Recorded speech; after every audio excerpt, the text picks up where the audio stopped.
Friends, आज हमारा जो साइंस का मिशन चल रहा है उसमें हम फिर एक नया चैप्टर केमिस्ट्री का स्टार्ट कर रहे हैं, acid base and salts. Clear? जो कि लेवल 1 लेवल 2 दोनों में है। आपसे मैं कहूँ बहुत इंपॉर्टेंट टॉपिक है जिसका एक क्वेश्चन आने वाला है, तैयार करते हैं। इससे पहले फिजिक्स के सारे टॉपिक मैंने कंप्लीट करवा दिए हैं। अब हमारा मिशन केमिस्ट्री चल रहा है।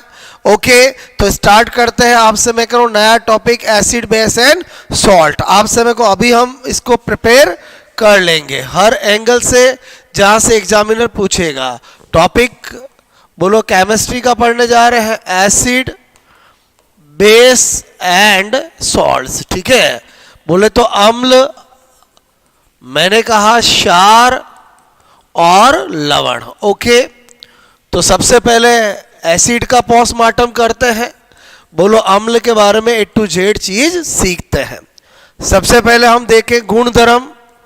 बोलो प्रॉपर्टीज की बात करें तो पता होना चाहिए अम्ल जो होता है स्वाद में, बोलो आपसे मैं कहूँ खट्टा, ठीक है, होता है। एक्चुअली एसिड नाम बना ही उससे है, बिकॉज एसिडस जो शब्द होता है उसका अर्थ ही खट्टा होता है। इसी तरह पर इसका नाम अम्ल रखा गया। उसके बाद मैंने आपको कहा पता होना चाहिए अम्ल बोलो के जलीय विलयन बोलो की पीएच मैंने कहा 7 से कम होती है। ठीक है, यानी आपकी जो पीएच होती है वो क्या होती है, बोलो लेस देन 7। बात समझ में है? उसके बाद मैंने कहा कि बोलो अम्ल के विलियन में जब हम लिटमस आपसे मैं को पेपर, ठीक है, को डुबोते हैं तो आपसे क्या होता है, बोलो लिटमस पेपर क्या होता है, नीले को किस में बदल जाता है, लाल में। ठीक है, यानी आपसे ब्लू चेंज इन रेड, आपसे मेरे को ब्लू किस में बदल जाता है, रेड में। और अगर सारे विलियन होता है तो लाल नीले में। तो अक्सर आपको बोलो कभी भी प्रॉब्लम हो तो ट्रिक याद रख सकते हैं, बोलो अनिल कपूर से याद रख सकते हैं। मैंने कहा अम्ल जो होते हैं वो आपसे मैं कह रहा हूं उनके विलियन में लिटमस पेपर नीले को लाल में बदलता है। तो आपको एक तो ये पता होना चाहिए। उसके बाद आपसे मैंने कहा अगर हम अम्लों का वर्गीकरण करें, क्लासिफिकेशन ऑफ एसिड की बात करें, बोलो मैंने कहा क्लासिफिकेशन, ठीक है, ऑफ एसिड की बात करें तो 2 आधार पर वर्गीकरण किया गया है। पहला आधार है आपसे मैं करूं सामर्थ्य, ठीक है, के आधार पर। तो मैंने कहा सामर्थ्य के आधार पर एसिड 2 तरह के होते हैं। एक स्ट्रॉन्ग एसिड आपसे मैं कह रहा हूं, बोलो एसिड 2 तरह का होता है। एक होता है बोलो मैंने कहा स्ट्रॉन्ग एसिड प्रबल अम्ल, और एक होता है आपसे मैं करूं वीक एसिड, बोलो आपसे दुर्बल अम्ल। क्लियर? वीक एसिड मतलब क्या, बोलो दुर्बल अम्ल। ठीक है, और एक मैंने कहा क्या होता है, बोलो स्ट्रॉन्ग एसिड मतलब प्रबल अम्ल। ठीक है, सीधी सी बात है। बोलो आपसे मैं कहूँ जिसका अल्फा 100% होगा, जो पूर्णतः वियोजित होगा, आपसे मैं कहूँ वो क्या होगा, बोलो स्ट्रॉन्ग एसिड। जिसका अल्फा लेस देन 100% होगा, बोलो वो क्या होगा, बोलो आपका वीक एसिड।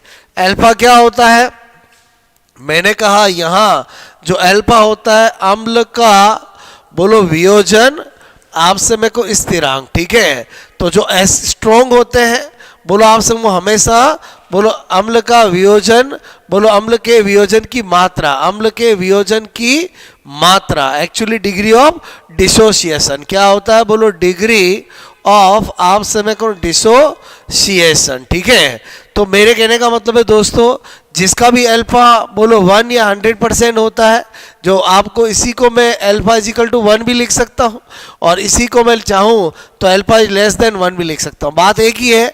ओके, तो वो स्ट्रॉन्ग होते हैं। एग्जाम्पल देखें तो मैंने कहा HClO4 है, बोलो आपसे मेरे को HNO3 है, आपसे मेरे को H2SO4 है, इसी तरह से मैंने कहा HI है, ठीक है, HBr है, बोलो आपसे मेरे को HCl है, एटसेट्रा। ये सब क्या होते हैं, स्ट्रॉन्ग एसिड होते हैं, क्लियर।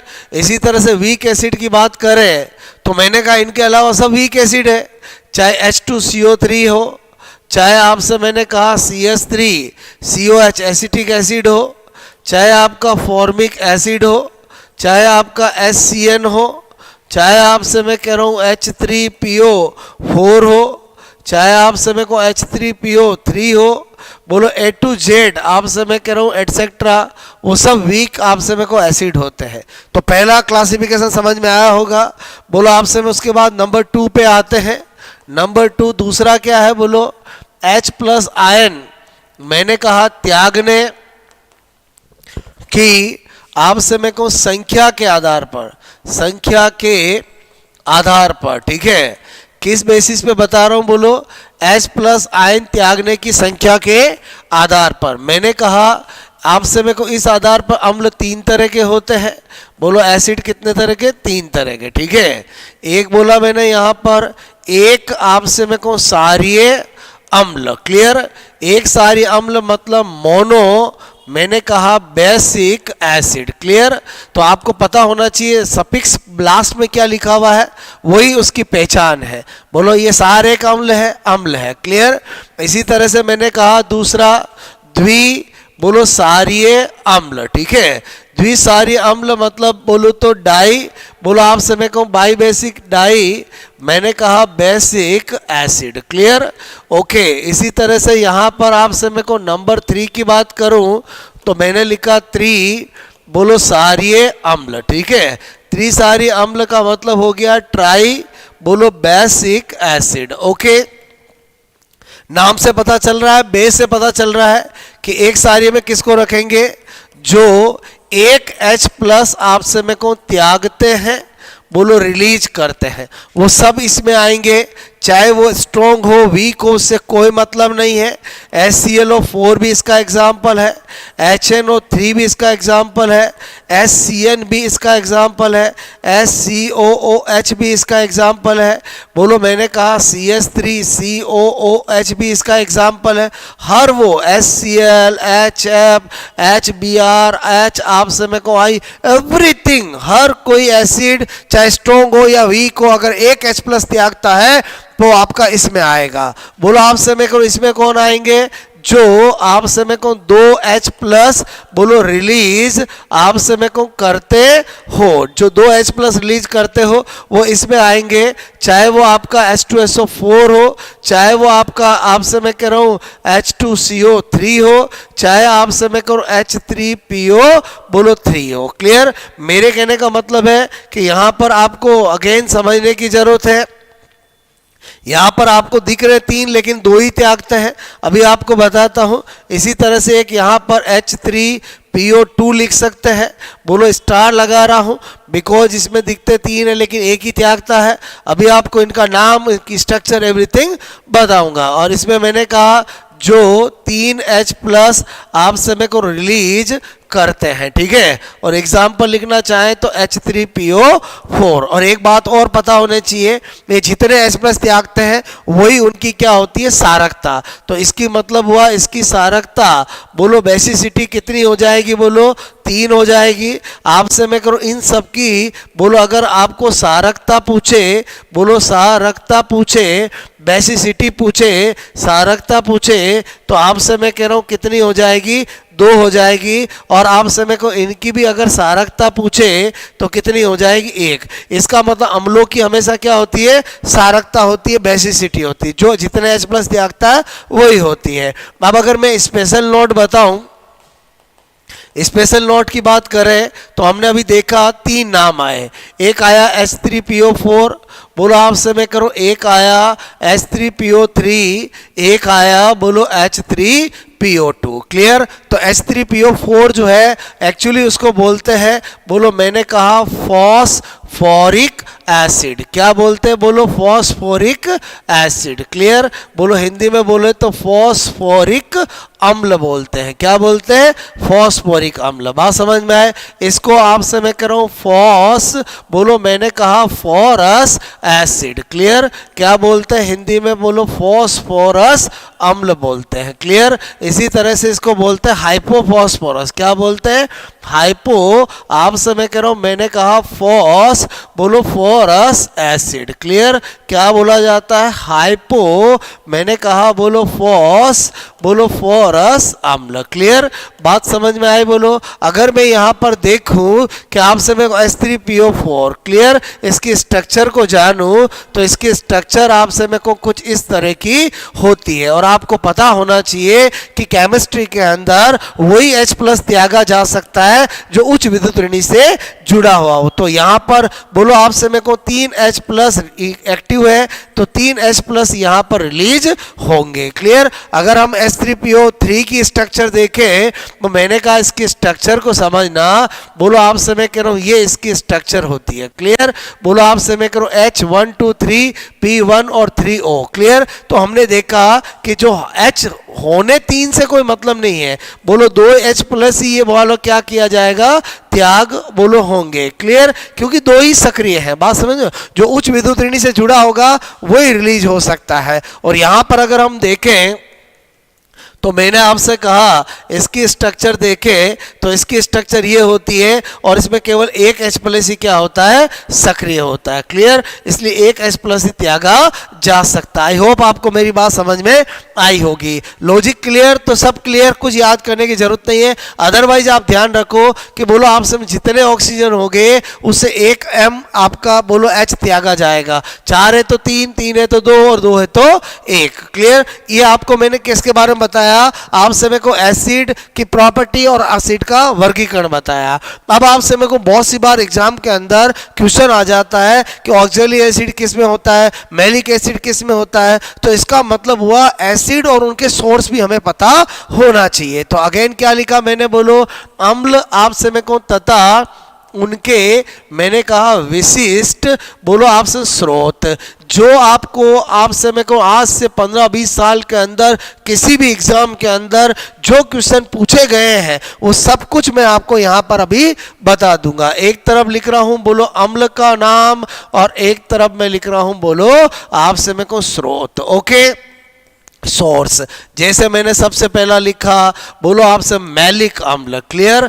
क्या लिखा? बोलो मैलिक एसिड। आपसे मेरे को क्या लिखा? बोलो मैलिक एसिड। आपको पता होना चाहिए कि मैलिक एसिड जो है वो एप्पल में होता है। क्लियर? बोलो किस में होता है? सेव में। उसके अलावा आपको पता होना चाहिए बोलो बनाना आपसे मेरे को केला में होता है। क्लियर? उसके बाद आपको पता होना चाहिए गाजर में भी होता है, कैरेट में भी होता है। उसके बाद अगर हम नंबर 2 की बात करें, आपसे मेरे को नंबर 2 अगर हम बात करते हैं सिट्रिक अम्ल, ठीक है, तो सिट्रिक अम्ल तो सबको पता रहता है। बोलो आप सब सिट्रिक एसिड की बात करूं तो ये आप सब संतरा यानी ऑरेंज, बोलो मैंने कहा एंड लेमन, आपसे मेरे को नींबू में होता है। क्लियर? उसके बाद आपसे मेरे को नंबर 3 हम बात करें, मैंने कहा यहां पर बोलो ऑक्जेलिक आपसे मेरे को अम्ल। ठीक है, ऑक्जेलिक अम्ल की बात करें, ऑक्जेलिक एसिड की बात करें तो ऑक्जेलिक एसिड जो होता है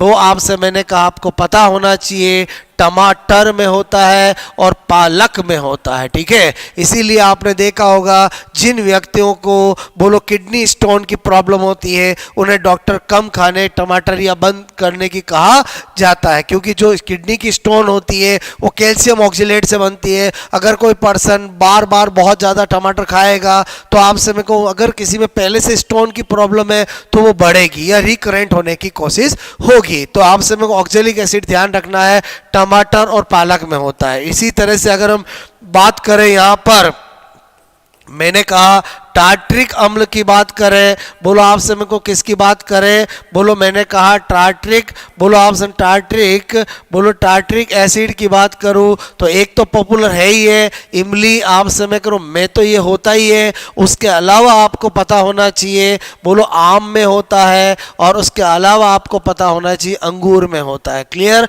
बोलो वेरी इंपॉर्टेंट, ग्रेप्स में पूछे, मैंगो में पूछे, आपसे मेरे को मैंगो में पूछे, ग्रेप्स में पूछे, एसिड पूछे तो आपका क्या होगा टार्ट्रिक एसिड। क्लियर, तो आपसे मैं कह रहा हूं आपने देखा होगा अक्सर जो लड़कियां होती है आपसे मेरे को वो आम को अंगूर को देखते ही उनकी जीभ टर टर करने लगती है। ठीक है, तो आपको थोड़ा सा याद करने के लिए बता रहा हूं, इमली के तो होती है, तो आपसे मेरे को इसी तरह से मैंने लिखा यहां पर बोलो एसिटिक एसिड, क्या लिखा बोलो एसिटिक अम्ल। क्लियर, तो अगर एसिटिक अम्ल की बात करें तो बोलो सिरका के अंदर क्या होता है बोलो, या आपसे मेरे को जिसको विनेगर कहते हैं उसमें क्या होता है बोलो एसिटिक एसिड होता है। क्लियर, क्या लिखा मैंने बोलो ये एसिटिक एसिड। बात समझ में आई बोलो, आई होप आपको ये पांचों समझ में आए होंगे। और अगर हम स्टडी करें तो नंबर 6 अगर मैं आपको बताऊं, नंबर 6 की बात करें तो मैंने आपसे कहा कि आपको पता होना चाहिए फॉर्मिक अम्ल। ठीक है,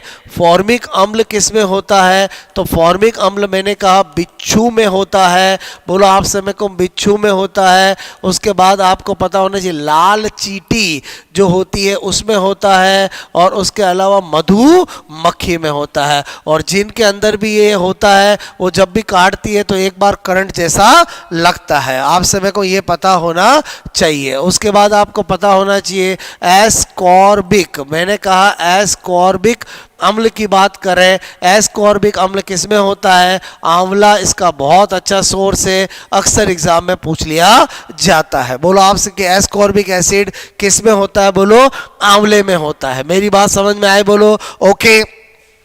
तो आपसे मैं करूँ क्या बता रहा हूं मैं आपको कि सारे जो अम्ल मैंने आपको बता रहा हूं उनकी आपको एक लिस्ट बना रहा हूं, नाम अम्ल के और उनके स्रोत बता रहा हूं। बात समझ में आई बोलो, तो आपको मेरी बात समझ में आ रही होगी कि इस तरह से ये कुछ पॉपुलर है जिनके आपको पूछा जा सकता है, चाहे वो आपसे मैं करूँ एसिटिक एसिड हो, चाहे फॉर्मिक एसिड हो, चाहे एस्कॉर्बिक एसिड हो, चाहे सिट्रिक एसिड हो, चाहे मैलिक एसिड हो, आपसे मैं कहूँ चाहे ऑक्जेलिक एसिड हो, ये सब ऐसे पॉपुलर है जिनके आपको अक्सर एग्जाम में बोलो नाम दे के सोर्स पूछ लेते हैं, सोर्स दे के नाम पूछ लेते हैं। आपसे मैं कह रहा हूँ और पॉपुलर की बात करें तो लैक्टिक एसिड आपको पता होना चाहिए, बहुत पॉपुलर है लैक्टिक एसिड। आपसे मैं कहूँ लैक्टिक एसिड बोलो किस में होता है, तो मैंने कहा मिल्क बोलो दूध, और आपसे मैं कहूँ दही और कर्ड, यानी आपसे मैं कह रहा हूँ मैंने कहा बोलो दही के अंदर होता है। क्लियर, इसी तरह से हम बात करें ब्यूटेरिक अम्ल, ठीक है,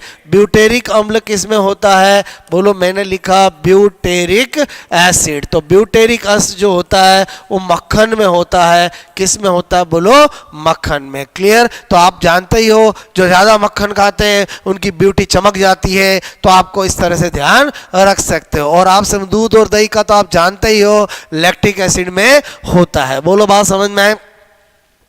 आपसे मैं कह रहा हूं एस्कॉर्बिक एसिड किस में होता है, आंवला में, फॉर्मिक एसिड इनमें होता है। तो इस तरह से मैंने आपको सारे जितने भी एसिड और उनके सोर्स जो कॉम्पिटिटिव एग्जाम में पूछे जाते हैं उनकी एक लिस्ट बनवा दी। क्लियर, तो इस तरह से आपको एसिड समझ में आया होगा। अब हम बात करते हैं बोलो किसकी, बेस की करते हैं। आपसे बेस का मतलब क्षार। क्लियर, वही सबसे पहले प्रॉपर्टीज की बात करूं, गुण धर्म की बात करूं तो मैंने कहा सबसे पहले आपको पता होना चाहिए क्षार का बोलो मैंने कहा जलीय विलयन, जलीय विलयन आपसे मैं कह रहा हूं मैंने कहा जलीय विलयन बोलो कि सार के, मैंने कहा सार के जलीय विलयन की पीएच बोलो 7 से ज़्यादा होती है, 7 से क्या होती है ज़्यादा होती है।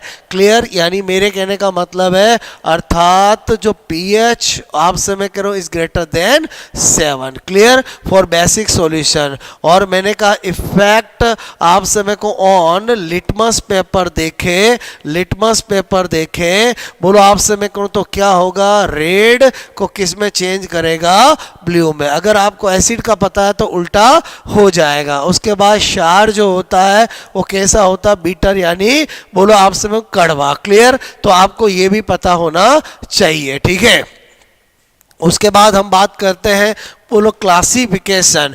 मैंने कहा क्लासिफिकेशन ऑफ, आपसे मैं को सॉल्ट्स की क्लासिफिकेशन ऑफ बेस की बात करें, ठीक है। बोलो सार का वर्गीकरण, ठीक है। तो मेरे कहने का मतलब सार का वर्गीकरण की जब बात करते हैं तो सार का वर्गीकरण भी आपका वही दो आधार, पहला है बोलो सामर्थ्य, बोलो के आधार पर, on the basis of strength.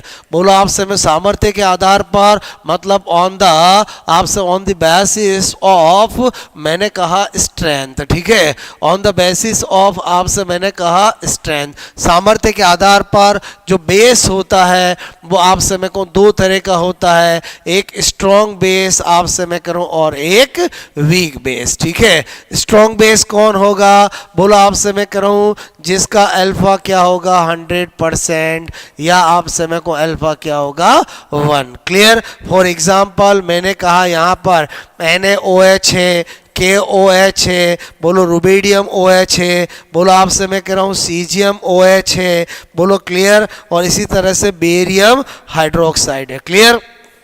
ये सारे स्ट्रॉन्ग बेस होते हैं। आपसे मेरे को वीक बेस कौन होगा, जिसका अल्फा लेस देन 100% या अल्फा बोलो लेस देन 1 होगा। एग्जाम्पल की बात करें तो LiOH वेरी इंपॉर्टेंट, बोलो फर्स्ट जो आपके ग्रुप होता है उसके सभी हाइड्रोक्साइड स्ट्रॉन्ग बेस होते हैं एक्सेप्ट लिथियम हाइड्रोक्साइड। मैंने कहा MgOH होल क्वाइस 2, कैल्शियम OH होल क्वाइस 2, बोलो आपसे मैं करूँ बेरिलियम OH होल क्वाइस 2, बोलो बात समझ, स्ट्रोंशियम OH होल क्वाइस 2। तो मेरे कहने का मतलब सेकंड ग्रुप के जितने भी होते हैं वो वीक होते हैं एक्सेप्ट बेरियम हाइड्रोक्साइड, क्लियर। तो आपसे मेरे को ये बहुत इंपॉर्टेंट है। उसके अलावा अगर हम देखें NH4OH हो गया, अमोनियम हाइड्रोक्साइड, एल्यूमिनियम हाइड्रोक्साइड, बाकी सब क्या होते हैं बोलो वीक बेस होते हैं, क्लियर। तो पहला वर्गीकरण समझ में आया होगा। उसके बाद अगर हम सेकंड वर्गीकरण की बात करें तो मैंने कहा OH माइनस आयन,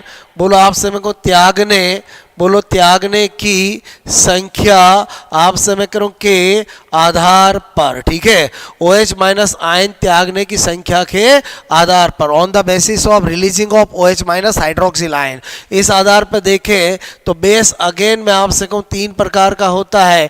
एक होता है, एक मैंने कहा अम्लीय, बोलो आपसे मेरे को क्षार, क्या होता है बोलो मोनो, मैंने कहा एसिडिक बेस, क्लियर, एक अम्लीय सार। उसके बाद मैंने कहा अगेन क्या देखना है, प्रीफिक्स लास्ट में क्या आता है, ओके मैंने लिखा यहाँ पर द्वि, आपसे मैं करूँ अम्लीय, मैंने कहा बोलो क्षार, ठीक है। इंग्लिश में बोलो तो डाई, बोलो मैंने कहा बोलो acidic base, diacidic base, okay. इसी तरह से यहाँ पर बोलो मैंने आपसे कहा नंबर 3 होगा आपका मैंने कहा अम्लीय, त्रिअम्लीय क्षार, ठीक है। बोले तो क्या हो जाएगा ट्राई, बोलो बेसिक, बोलो मैंने कहा बेस, क्लियर। ट्राई बेसिक क्या हो जाएगा, बेस हो जाएगा, क्लियर। तो एक अम्लीय सार किसको कहा जाता है, तो आपसे मैं कह रहा हूं जो बोलो एक OH माइनस बोलो त्यागता है, ठीक है, त्यागता है। या मैं बोलूं जिसकी अम्लीयता एसिडिटी क्या होती है बोलो एक होती है, क्लियर। अगेन ध्यान रखना जो एसिड होते हैं उनकी सारकता होती है, बेसिसिटी होती है, और जो सार होते हैं उनकी अम्लीयता होती है, और वो हमेशा जितने H+ त्यागेंगे उसके इक्वल होती है। बात समझ में। एग्जाम्पल की बात करूं, स्ट्रॉन्ग हो वीक हो उससे कोई मतलब नहीं, हर वो बेस जो एक OH माइनस त्यागता है वो इसमें आएगा, क्लियर। मैंने कहा LiOH हो गया, NaOH हो गया, KOH हो गया, बोलो रुबीडियम OH हो गया, सीजियम OH हो गया, NH4OH हो गया, एवरीथिंग जो कि कितने त्यागता है एक H+ त्याग, एक OH माइनस त्यागता है, क्लियर। इसमें मैंने कहा जो बोलो 2 OH माइनस बोलो त्यागता है, क्लियर। या आपसे मैं कहूँ जिसकी एसिडिटी बोलो अम्लीयता आपसे मैं कहूँ कितनी हो बोलो 2 होती है, क्लियर। तो इसमें बोलो कौन कौन होंगे, तो मैंने कहा MgOH होल क्वाइस 2, हर वो बेस जो 2 OH रिलीज करता हो वो सब इसके अंदर बोलो आपसे मैं कहूँ आएंगे, क्लियर। चाहे वो मैग्नीशियम हाइड्रोक्साइड हो, कैल्शियम हाइड्रोक्साइड हो, बेरियम हाइड्रोक्साइड हाइड्रोक्साइड हो, स्ट्रोंशियम हाइड्रोक्साइड हो। मैग्नीशियम हाइड्रोक्साइड को मिल्क ऑफ मैग्नीशिया कहते हैं, आपको पता होना चाहिए। इसको बोलो मिल्क ऑफ बोलो मैग्नीशिया कहते हैं, जो अम्लता बोलो बढ़ी हुई को कम करने के काम आता है। ये आपके एक बार रिट में क्वेश्चन पूछा गया था। अगर मैं बोलो त्रिअम्लीय सार की बात करूं तो मैंने कहा जो 3 OH माइनस आपसे मैं कहूँ त्यागता है, ठीक है, 3 OH माइनस त्यागता है बोलो आपसे मैं कहूँ, या जिसकी बोलो एसिडिटी अम्लीयता बोलो कितनी होती है, 3 होती है। अगर एग्जाम्पल लिखे तो AlOH होल क्वाइस 3। तो आपने क्या देखा दोस्तों, हमने एसिड और बेस दोनों स्टडी कर लिए हैं। बोलो बात समझ में। अब आपसे मैं कहूँ जब हम अम्ल और सार पढ़ लेते हैं तो हमें थोड़ा सा आइडिया होना चाहिए कि बोलो अम्ल और सार के मिलने से ही लवण बनता है। इसका मतलब हुआ अगर आपको एसिड और बेस अच्छे से क्लियर हो गए तो सॉल्ट स्टडी करने में बिल्कुल भी दिक्कत नहीं आती है। तो यहाँ पर आपसे मैं कह रहा हूँ, मैंने कहा क्या स्टडी करें, सॉल्ट यानी लवण, क्लियर। और मैंने आपसे कहा सबसे पहले तो आपको पता होना चाहिए सॉल्ट कैसे बनता है, एसिड प्लस आपसे मैं कहूँ बेस के मिलने से आपसे मैं कह रहा हूँ बनता है सॉल्ट और साथ में वाटर। इस अभिक्रिया को क्या कहते हैं, बोलो उदासीनीकरण की अभिक्रिया कहते हैं। क्या कहते हैं, न्यूट्रलाइजेशन रिएक्शन। उदासीनी आपसे मैं कह रहा हूँ उदासीनीकरण, बोलो उदासीनीकरण की अभिक्रिया, ठीक है।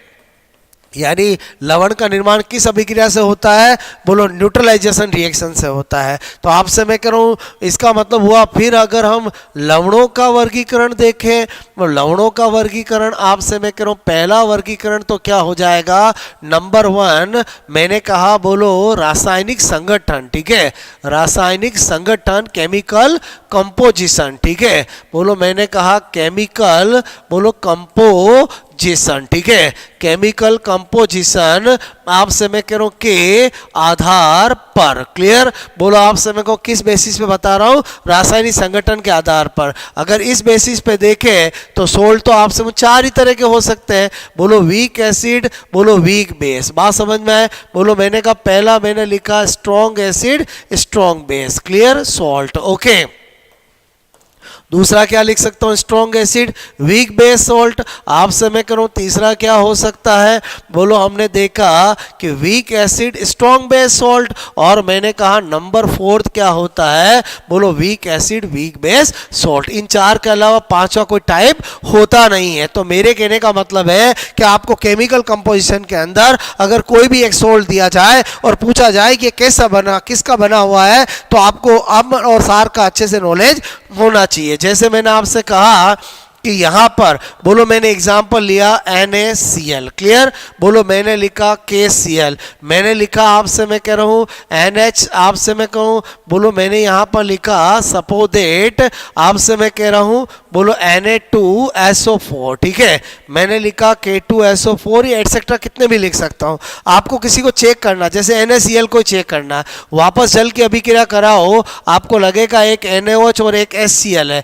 ये कौन है स्ट्रॉन्ग बेस, ये कौन है बोलो स्ट्रॉन्ग एसिड। इसका मतलब ये सॉल्ट कैसा हुआ, बोलो स्ट्रॉन्ग एसिड स्ट्रॉन्ग बेस का हुआ। इसका मतलब हुआ कि अगर एसिड और बेस का अच्छा फंडा क्लियर है तो सॉल्ट में आपको टेंशन लेने की जरूरत नहीं है, सॉल्ट तो पूरी तरह से अप्लाइड होता है, क्लियर। अगर मैं इसकी बात करूं मन में क्या होना चाहिए, स्ट्रॉन्ग एसिड और वीक बेस, तो मैंने कहा यहां पर MgCl2 लिखूं, CaCl2 लिखूं। आपसे मैं कह रहा हूं, मैंने कहा बोलो आपसे मैं कह रहा हूँ यहाँ पर बोलो NaSO, आपसे मैं कह रहा हूँ Na, बोलो मैंने कहा यहाँ पर वीक बेस NH4, बोलो Cl लिखूँ, बोलो आपसे मैं कहूँ AlCl3 लिखूँ, एटसेट्रा। आपको समझ में आ रहा होगा कि बोलो ये मैं कैसे लिख पा रहा हूँ। मैंने कहा आप किसी को भी जल से अभिक्रिया करा दो, एक बनेगा MgOH होल क्वाइस 2, एक बनेगा HCl। HCl क्या है, स्ट्रॉन्ग एसिड, ये क्या है बोलो वीक बेस। तो हमें पता चल जाता है कि ये किससे मिलकर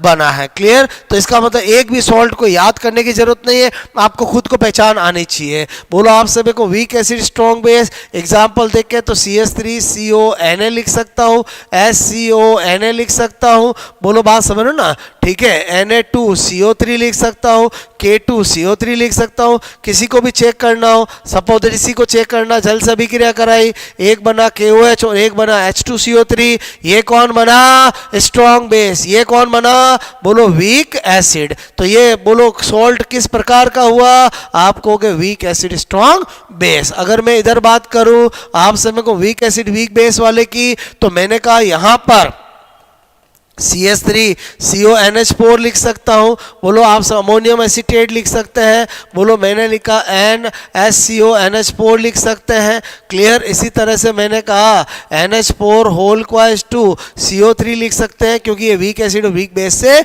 मिलके बने हैं। अब यहाँ पर एक बहुत इंपॉर्टेंट चीज क्या दोस्तों, आपसे मैं कह रहा हूँ, यहाँ पर अगर मैं बात करूँ कि स्ट्रॉन्ग एसिड स्ट्रॉन्ग बेस के सोल्ट जो होंगे उनके जलीय विलयन की पीएच क्या होगी, तो बोलो मैंने कहा 7 होगी। क्लियर। और विलयन कैसा होगा? उदासीन होगा। क्लियर। लेकिन strong acid weak base salt की बात करूं तो जो स्ट्रॉन्ग कंटेंट होगा, जो स्ट्रॉन्ग घटक होगा, वो अपना बिहेवियर दर्शाएगा। तो इनमें से कोई भी लवण के जलीय विलयन की पीएच पूछी जाए मुझे, तो पीएच क्या होगी? बोलो 7 से कम होगी। क्लियर। क्योंकि विलयन कैसा होगा? ऑल ओवर अम्लीय होगा। बात समझ। विलयन की प्रकृति कैसी होगी? बोलो अम्लीय। इसी तरह से मैंने कहा वीक एसिड स्ट्रॉन्ग बेस है तो पीएच डेफिनेटली विलयन की 7 से ज्यादा होगी। और विलयन की प्रकृति आपसे लवण के विलयन की प्रकृति, लवण के बोलो विलयन की प्रकृति अगर कोई पूछे तो डेफिनेटली कैसी होगी? क्षारीय होगी। क्लियर। और इस वाले केस में बोलो मैंने कहा दोस्तों कुछ भी हो सकता है,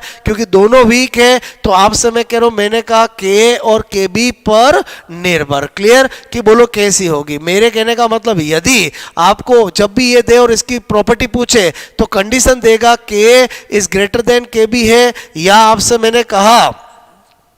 या मैंने आपसे कहा कि बोलो आपसे मैं करूँ कुछ ना कुछ कंडीशन देगा कि या आपको देगा यदि आपसे मैं कहूँ के बोलो आपसे मैं कहूँ लेस देन के भी है, या आपको देगा बोलो आपसे मैं कहूँ के बराबर के भी है। ठीक है। हाँ, अब हम बता सकते हैं इसके बोलो विलयन की प्रकृति कैसी होगी?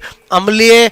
पीएच कैसी होगी? बोलो लेस देन 7। अगर आपको ये दे रखा है कि बोलो जो बेस है वो एसिड से ज़्यादा टूटता है, तो बोलो आपसे ऑल ओवर विलयन की प्रकृति कैसी होगी? बोलो क्षारीय होगी। और पीएच जो होगी वो 7 से ज़्यादा होगी। क्लियर। और इस केस में बोलो विलयन की प्रकृति कैसी होगी? उदासीन। और पीएच क्या होगी? 7 होगी। आई होप आपको पहला वर्गीकरण समझ में आया होगा विद प्रॉपर्टी। बात समझ में आए? बोलो। तो हमने जब एसिड के 2 क्लासिफिकेशन दिए, बेस के 2 क्लासिफिकेशन दिए, तो आपसे मैं को सोल्ट के भी हम क्या देंगे? 2 क्लासिफिकेशन। दूसरा आपसे मैं कह रहा हूं लवणों का सेकंड वर्गीकरण क्या है? विशिष्ट। मैंने कहा पहचान। ठीक है। विशिष्ट पहचान बोलो के आधार आपसे मैं करूं पर। ठीक है। विशिष्ट पहचान के आधार पर देखें तो बोलो आपसे 6 टाइप बोलो क्या होते हैं? सॉल्ट्स होते हैं। ठीक है। लवणों के 6 प्रकार होते हैं। बोलो एक होता है उदासीन लवण। क्या होता है? बोलो मैंने कहा उदासीन लवण। ठीक है। उदासीन लवण मतलब क्या हो गया? न्यूट्रल आपसे मैं कहूं सॉल्ट। ठीक है। दूसरा आपसे मैंने कहा अम्लीय लवण। ठीक है। अम्लीय लवण की बात करें तो क्या हो गया? बोलो एसिडिक। बोलो मैंने कहा सॉल्ट। ठीक है। तीसरा मैंने कहा क्षारीय लवण। ठीक है। क्षारीय लवण की बात करेंगे तो क्या हो जाएगा? बोलो बेसिक सॉल्ट। इसी तरह से मैंने कहा मिश्रित लवण। ठीक है। मिश्रित लवण जो होता है उसका मतलब होता है मिक्स्ड सॉल्ट। ठीक है। क्या होता है? बोलो मिक्स्ड सॉल्ट। इसी तरह से आपसे मैंने कहा द्विक लवण। ठीक है। द्विक आपसे मैं कहूँ लवण की बात करें तो बोलो मैंने कहा ड्यूल सॉल्ट। बोलो या इसी को बोलते हैं डबल सॉल्ट। क्या बोलते हैं? डबल आपसे मैं कहूँ सॉल्ट। और एक नंबर आपसे मैं कहूँ 6 बोलो जटिल लवण। मैंने कहा जटिल लवण का मतलब होता है कॉम्प्लेक्स सॉल्ट। क्या होता है? बोलो कॉम्प्लेक्स आपसे मैं कहूँ सॉल्ट। ओके। तो दोस्तों मैंने आपको 6 टाइप हम स्टडी करने जा रहे हैं जिनके नाम लिखे हैं, इनको हमें समझना है। बोलो हर एक की पहचान और एग्जाम्पल। क्लियर। पहली बात करते हैं, बोलो कौन सा है? उदासीन आपसे मैं करूं लवण, ठीक है। उदासीन लवण मतलब क्या बोला मैंने? न्यूट्रल आपसे मैं कहूं सॉल्ट, क्लियर। अगर न्यूट्रल सॉल्ट की बात करें तो आपसे मैं कहूं वह सॉल्ट, देखो इस क्लासिफिकेशन की पहचान विशिष्ट पहचान के आधार पर, वह सभी सॉल्ट जो आपसे मैं करूं और आगे H प्लस या OH माइनस नहीं त्याग सकते हो, ठीक है। तो मैंने कहा वह सभी, बोलो मैंने कहा लवण जो और आगे आपसे मैं कहूं और आगे बोलो H प्लस या OH माइनस नहीं, बोलो आपसे मैं कहूं त्याग, बोलो त्याग सकते, बोलो हैं, ठीक है। हो तो वो सब होंगे। तो इसका मतलब अगर मैं कहूं NaCl बात करूं, KCl बात करूं, Na2SO4 बात करूं, आपसे मैं करूं K2SO4 बात करूं, बोलो मैंने कहा Na3PO4 की बात करूं या Na2PO3 की बात करूं, बोलो आपसे मैं कह रहा हूं मैंने कहा Na2HPO3 की बात करूं, क्लियर। या आपसे मैं कह रहा हूं मैंने कहा Na, बोलो आपसे हमको H2PO2 की बात करो, क्लियर। बोलो आपसे सारे हो जाएंगे। आप इनमें तो वैसे ही नहीं दिख रहा है, आपको पता है कि जो H3PO आपसे मैं कह रहा हूँ NaOH, क्लियर, और H2 आपसे मैं को H3PO बोलो 2 ने मिल करके ये बनाया NaH2PO2। अब आपको पता है ये तो एक ही त्यागता है, तो एक त्याग चुका, अब भले कितने भी आए ये त्यागे नहीं जाएंगे, क्लियर। तो नहीं जाएंगे तो किसका एग्जाम्पल हो जाएगा? न्यूट्रल का हो जाएगा। ऐसे आपको पता है कि जो आपका H3PO4 है, बोलो H3PO बोलो आपसे 3 है, वो कितने बोलो H प्लस त्याग सकता? 2, तो 2 NaOH से रिएक्शन करके Na2HPO3 बना दिया है। तो अब आपसे मैं को ये होते हुए भी नहीं त्यागा जाएगा। आई होप आपको मेरी बात समझ में आई होगी कि अम्ल और सार के वर्गीकरण को जितना क्लियरिटी से समझोगे सॉल्ट उतने ही आसान हो जाएंगे। उसके बाद अपन बात करते हैं, मैंने कहा दूसरा अम्लीय, आपसे मैं कह रहा हूं अम्लीय लवण, ठीक है।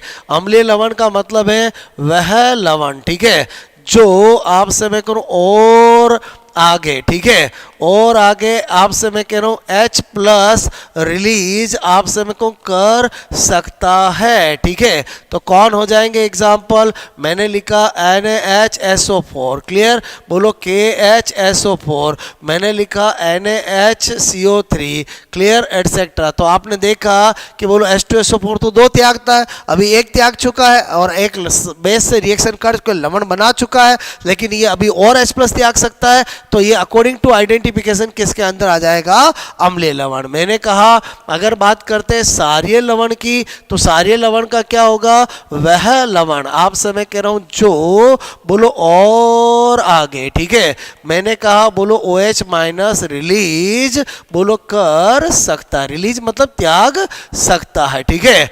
बात समझ में? अगर एग्जाम्पल की बात करें तो मैंने लिखा MgOHCl, क्लियर, बोलो CaOHCl, क्लियर, AlOH आपसे Cl2। तो आप सब जानते हो ये बोलो आपसे में और आगे त्याग सकते हैं, तो किसके एग्जाम्पल हो जाएंगे? सारीय लवण का। फिर बात करते हैं मिश्रित लवण, क्लियर। मिश्रित लवण की बात करें तो वह लवण जो एक प्रकार के अम्ल और 2 प्रकार के सार से या दो प्रकार के अम्ल और 1 प्रकार के सार से मिलकर बने हो, वह लवण आपसे मैं कह रहा हूं जो एक बोलो प्रकार के आपसे मैं को अम्ल, ठीक है, और 2 प्रकार बोलो के आपसे मैं को क्षार से मिलकर आपसे मैं करूं बने हो, ठीक है। फॉर एग्जाम्पल मैंने लिख दिया यहां पर आपसे मैं करूं NaKSO4। अगर आपको मैं पूछूं ये किस प्रकार का सॉल्ट है, तो आपने देखा कि इसके अंदर बोलो ये किससे मिलकर बना होगा? एक NaOH, एक KOH और एक H2SO4, क्लियर। तो इसका मतलब हुआ कि एक अम्ल और 2 सार है, तो इसको क्या बोलेंगे? मिश्रित लवण। या मैं बोल सकता था क्या? बोलो एक आपसे मैं कह रहा हूं बोलो प्रकार बोलो का क्षार आपसे मैं कहूं एंड 2 प्रकार बोलो के अम्ल आपसे मैं करूं अम्ल से बना, ठीक है, बना लवण, कैसा कहलाएगा? मिश्रित। फॉर एग्जाम्पल लिखूं यहां पर, तो मैंने लिखा यहां पर Mg बोलो आपसे मैं कहूं Cl Br। तो आप समझ गए होंगे कि ये एक तो आपसे MgOH होल क्वाइस 2 और एक HCl और एक HBr। तो आई होप आपको मेरी बात समझ में आई होगी। तो जब हम मिश्रित लवण को देखते हैं तो हमें पता चलता है कि मिश्रित लवण तो उदासीन लवण भी होता है, क्योंकि और आगे H+ त्याग नहीं सकता। बोलो इसका मतलब हुआ कि सभी मिश्रित लवण उदासीन लवण भी होते हैं, लेकिन सभी उदासीन लवण मिश्रित लवण नहीं होते हैं। यहां पर क्या बता रहा हूं, बोलो मैंने कहा सभी मिश्रित लवण, ठीक है।